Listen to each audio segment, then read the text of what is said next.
Let's begin English class. Previously, we had started the story Three Questions by Leo Tolstoy. Briefly, I will summarize that we studied about a king who had three questions in his mind. Now, pause the recording for a moment and think about the questions the king had.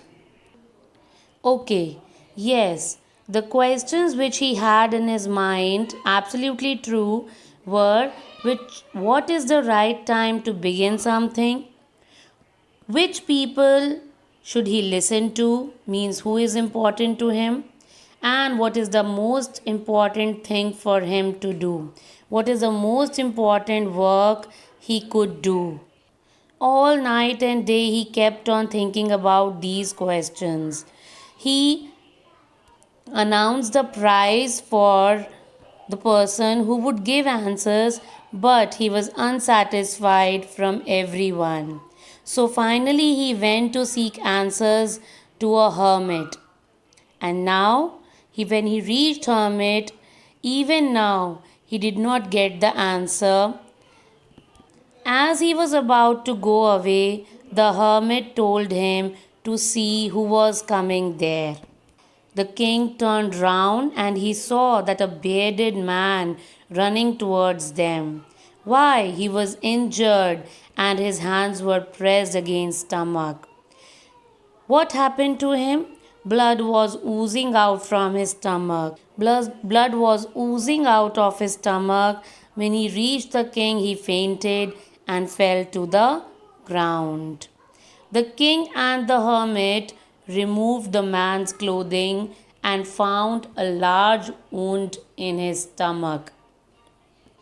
The king washed and covered it with his handkerchief, and the blood would not stop flowing. Still, the blood kept on oozing out. The king redressed the wound until at last the bleeding stopped.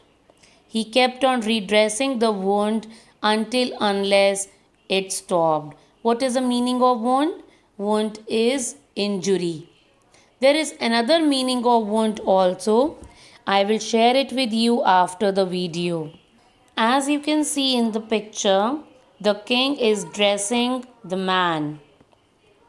The man felt better and asked for something to drink. The king brought fresh water and gave it to him. By this time, the sun had set. It was already night time and the air was cool. So the king, with the hermit's help, carried the wounded man into the hut and laid him on the bed. Laid is past tense of lie. Laid him on the bed. The man closed his eyes and lay quiet, and he slept. The king, tired by his walk and the work he had done, he worked all day, so he was tired, and he also lay down on the floor and slept through the night. It was night time, so he decided not to go back. Instead, he slept there himself. When he awoke, it was several minutes before he could remember where he was or who the strange bearded man lying on the bed was. When he got up, it took him few minutes to realize that he was not in his kingdom. He was lying on the bed. He was lying on the floor beside the man who was lying on the bed. And he realized that he dressed the man because he was wounded. Forgive me, said the bearded man in a weak voice, when he saw that the king was awake. When he saw that the king got woken up, he asked for forgiveness. What is forgiveness? He said sorry to him. He asked that he apologize for something. What was that? I do not know you and have nothing to forgive you for. Why are you saying so? Said the king. You do not know me, but I know you. I am that enemy of yours who swore revenge on you. I wanted to take revenge from you. Because you put my brother to death, you killed my brother and seized my property. You have taken my property. I knew you had gone alone to see that hermit. I had already known this, and I made up my mind to kill you on your way home. But the day passed, and you did not return, so I left my hiding place and I came upon your bodyguard who recognized me. Your bodyguard identified me. Where was the bodyguard standing? At some distance, because the hermit did not meet king. So finally the king came to hermit alone, and the bodyguard was standing at a distance. Now this man, he saw the bodyguard, and bodyguard attacked him and wounded him. I escaped from him, and but I should have died if you hadn't dressed my wounds. So I am so obliged. I wish to kill you, and you have saved my life. I am so obliged. Now, if I live, I will serve you as your most faithful servant and will order my sons to do the same. Forgive me.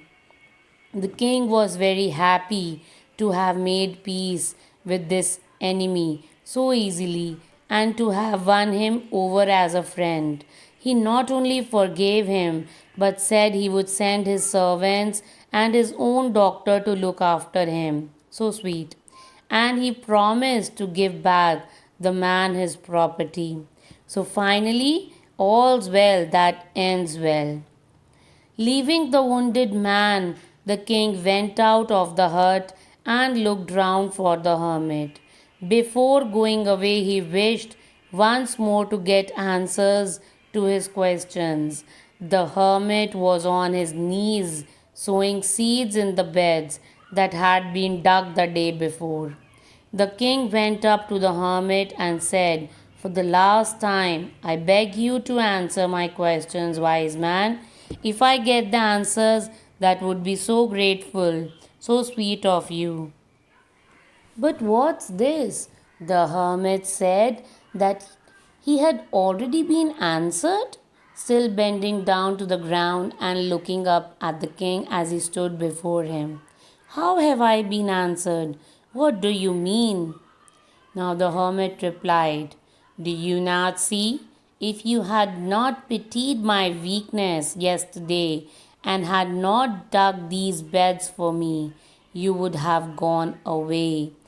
Then the man would have attacked you, and you would have wished you had stayed with me. So, the most important time was when you were digging the beds, and I was the most important man for you. And to do me good was your most important business, your most important work. Afterwards, when the man ran to us, the most important time was when you were caring for him. You were dressing his wounds, because if you had not dressed his wounds, he would have died without having made peace with you. So he was the most important man for you that time. And what you did for him was your most important business, most important work. Remember then, there is only one time that is important, and that time is now. It is most important time because it is the only time we have any power to act. So, what is the right time? Now is the right time. Present is the right time. That is why present is called present. Present is called gift because we can act according to the situation at that time. The most necessary person is the person you are with that particular moment, for no one knows what will happen in the future and whether we will meet anyone else or not. The most important business is to do that person good. Do good to others because we were sent into this world for that purpose alone. beautiful story. And the story ends. I hope you like the story. It teaches us compassion, it teaches us about wisdom, it teaches us about awareness, and it teaches us that what is the correct time for us. The correct time is now. Who are the most important people for us? The most important people are those who are near us at that particular time. And the most important work which you have to do at a particular time is the most important work for you. So, this is how you can set your priorities. Okay, now I'm sending you the text. It has comprehension check. You can listen to the recording again for your better understanding, and then you may move on to comprehension check, which you have to do in your notebook. All right, that's all for today. Have a nice day.